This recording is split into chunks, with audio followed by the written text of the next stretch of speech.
Hello everyone, welcome back to Naxariza Learning Hub. Today we are going to start new lecture series about C++ programming language. तो C++ programming language क्या है, इसके बारे में मैं आपको completely गाइड करने वाला हूँ इस वीडियो में। और इस पूरे कोर्स के अंदर मैं आपको प्रॉपर तरीके से step by step each and everything discuss करूँगा, जिस तरह से यूनिवर्सिटी एंड कॉलेजेस के अंदर आपको ये वाला सब्जेक्ट पढ़ाया जाता है। यूनिवर्सिटी एंड कॉलेजेस के अंदर आपको जो सब्जेक्ट पढ़ाया जाता है वो इस तरह से होता है कि ITC, PF, ऊप एंड DSA, यानी कि इंट्रोडक्शन टू कंप्यूटिंग, उसके बाद प्रोग्रामिंग फंडामेंटल, उसके बाद आपको ऑब्जेक्ट ओरिएंटेड प्रोग्रामिंग एंड उसके बाद DSA यानी कि डाटा स्ट्रक्चर एंड एल्गोरिथम। तो ये वाला आपको सब्जेक्ट जो है इस तरह से पढ़ाया जाएगा फ्लो बाय फ्लो। तो मैं आपको कम्प्लीटली इस पूरे कोर्स के अंदर स्टेप बाय स्टेप लेके चलूँगा, जिस तरह से यूनिवर्सिटी एंड कॉलेजेस के अंदर ये वाला सब्जेक्ट पढ़ाया जाता है। इंशाल्लाह ताला इस वीडियो सीरीज़ के बाद आप इस काबिल हो जाओगे कि आप C++ प्रोग्रामिंग लैंग्वेज जो है वो खुद से काम कर सकोगे। आप मार्केट में जाके अपनी C++ प्रोग्रामिंग स्किल्स दिखा के अपना काम कर सकते हो। तो बिना टाइम वेस्ट किए आज की इस वीडियो को हम स्टार्ट करते हैं। सबसे पहले हम बात कर लेते हैं जी introduction to C++ programming language. तो इसका एक छोटा सा ब्रीफ सा ओवरव्यू मैंने आपके लिए रखा है, जो कि आप देख सकते हैं। C++ is a general purpose programming language that was developed as enhancement of C language. यानी कि C++ प्रोग्रामिंग लैंग्वेज जो है वो आपकी एक जनरल पर्पस प्रोग्रामिंग लैंग्वेज है, जो कि डेवलप की गई है C पे इन्हेंस होकर, यानी कि C लैंग्वेज को इन्हेंस करके इम्प्रूव करके उसके अंदर जो है C++ लैंग्वेज क्रिएट की गई है। उसके बाद जी इसको कहा जाता है ये एक ऑब्जेक्ट ओरिएंटेड पैराडाइम भी है, ये ऑब्जेक्ट ओरिएंटेड प्रोग्रामिंग लैंग्वेज भी है और इम्पेरेटिव भी है, कंपाइल्ड लैंग्वेज है, यानी कि ये कंपाइल हो सकती है, कंपाइलेबल है। उसके बाद हम बात करते हैं नेक्स्ट स्टेप में multiple level language. Multiple level language से क्या मुराद है? It's very interesting thing. यानी कि C++ प्रोग्रामिंग जो है ये हाई लेवल, जनरल पर्पस और लो लेवल प्रोग्रामिंग लैंग्वेज के लिए यूज़ होती है। इसमें आप हाई लेवल प्रोग्रामिंग लैंग्वेज का भी काम कर सकते हो, लो लेवल प्रोग्रामिंग लैंग्वेज का भी काम कर सकते हो, यानी कि जनरल पर्पस आप काम कर सकते हो। तो C++ प्रोग्रामिंग लैंग्वेज को जनरल पर्पस प्रोग्रामिंग लैंग्वेज भी कहा जाता है। उसके बाद जी नेक्स्ट है हमारे पास कि ये डेवलप कब की गई, 1983 में ये डेवलप की गई थी। और ये C प्रोग्रामिंग लैंग्वेज जो पीछे से चलती आ रही थी उसकी एक एक्सटेंशन थी C++। ठीक है। नेक्स्ट है जी C++ is an object oriented language. C++ जो है वो एक ऑब्जेक्ट ओरिएंटेड लैंग्वेज है और ये प्रोसीजरल लैंग्वेज भी है, फंक्शनल लैंग्वेज भी है। तो इसमें हम प्रोसीजर बना के, फंक्शंस बना के और ऑब्जेक्ट्स बना के काम कर सकते हैं। तो इस लिहाज से ये एक बहुत ज़्यादा अहमियत की हामिल है और बहुत ज़्यादा इंटरेस्टिंग लैंग्वेज है। नेक्स्ट है जी सपोर्ट लो लेवल लैंग्वेज। अब लो लेवल लैंग्वेज से क्या मुराद है? लो लेवल लैंग्वेज वो लैंग्वेज होती है जो कि आपकी ऑपरेटिंग सिस्टम्स के अंदर यूज़ होती है, आपके सॉफ्टवेयर्स बनाने के अंदर यूज़ होती है। तो इस तरह की लैंग्वेज जो है वो आपकी C++ लैंग्वेज है, जिसमें आप काम कर सकते हो, अपना ऑपरेटिंग सिस्टम क्रिएट कर सकते हो, अपना सॉफ्टवेयर बना सकते हो। तो ये वाइड रेंज के अंदर आपको काम करने की सहूलत प्रोवाइड करती है।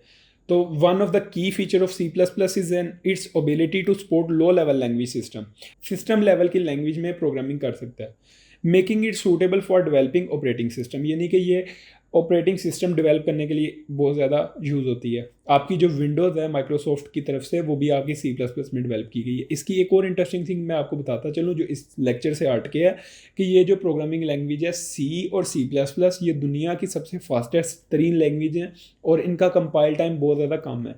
वो हम नेक्स्ट जब बात करेंगे, अपनी प्रोग्रामिंग करके देखेंगे, तो उसमें मैं आपको बताऊँगा कि किस तरह से ये फास्टेस्ट लैंग्वेज मानी जाती है। उसके बाद है जी at the same time C++ also provides a rich set of libraries.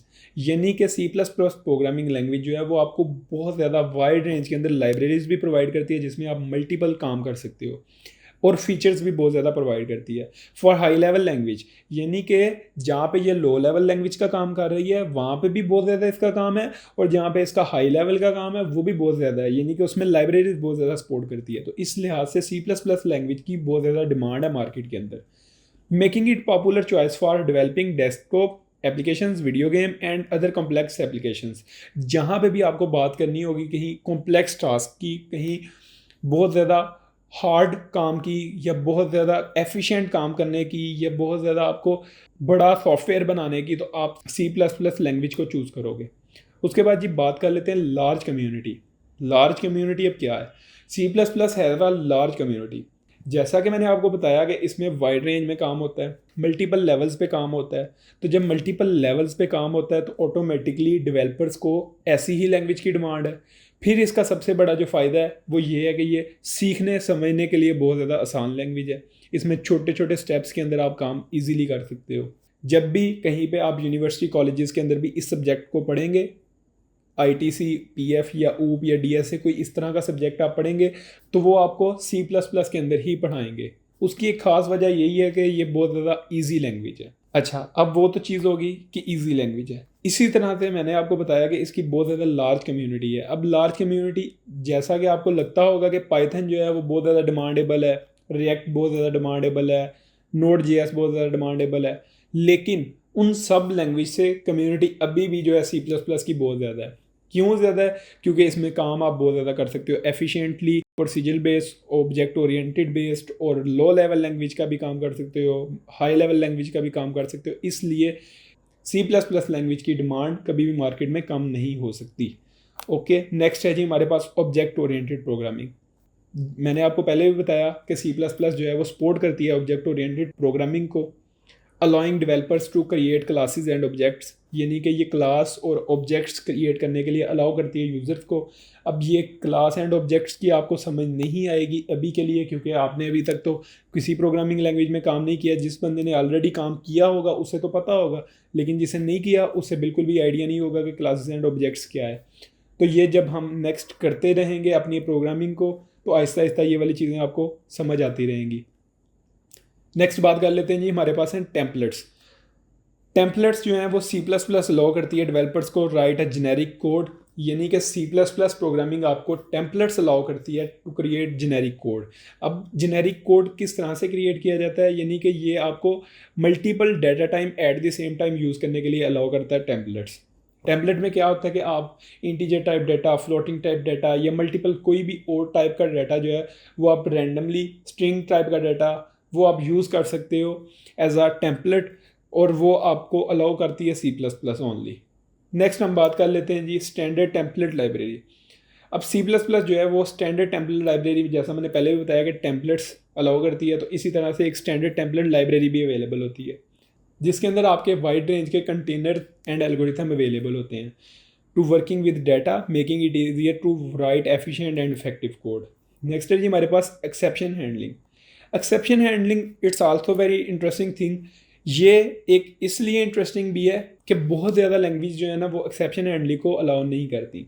C plus plus आपको ये भी प्रोवाइड करता है कि एक्सेप्शन हैंडलिंग कर लें आप, making it easier to write code that can handle error and unexpected situations, यानी कि आपको किसी भी ऐसी अनएक्सपेक्टेड सिचुएशंस जब भी आप प्रोग्रामिंग कर रहे होगे उस टाइम आपके सामने आएंगी, तो इस तरह की एक्सेप्शंस को हैंडल करने के लिए सी प्लस प्लस आपको अलाउ करती है। नेक्स्ट कंक्लूजन, जो हमने डिटेल में बात की है उस चीज़ का ओवरऑल एक कंक्लूजन मैंने यहाँ पे आपको बता रहा हूँ कि सी प्लस प्लस जो है वो एक पावरफुल और वर्सटाइल प्रोग्रामिंग लैंग्वेज है that is widely use for range of applications, यानी कि ये एप्लीकेशंस डेवलप करने के लिए, लो लेवल लैंग्वेज यानी ऑपरेटिंग सिस्टम्स डेवलप करने के लिए, और हाई लेवल लैंग्वेज यानी कि कम्प्लेक्स टास्क को डेवलप करने के लिए ये आपकी जो है सी प्लस प्लस यूज़ होती है। तो इस तरह से इसकी डिमांड बहुत ज़्यादा वाइड है मार्केट के अंदर। अगर आपको ये वाली programming language C plus plus समझ आ जाती है तो आपके लिए कोई और प्रोग्रामिंग लैंग्वेज सीखना बहुत ज़्यादा आसान हो जाएगा। तो आज की इस वीडियो में इतना ही। इंशाल्लाह ताला हम नेक्स्ट वीडियोज़ के अंदर प्रोग्रामिंग स्टार्ट करेंगे। अल्लाह हाफिज़, मिलते हैं नेक्स्ट वीडियो।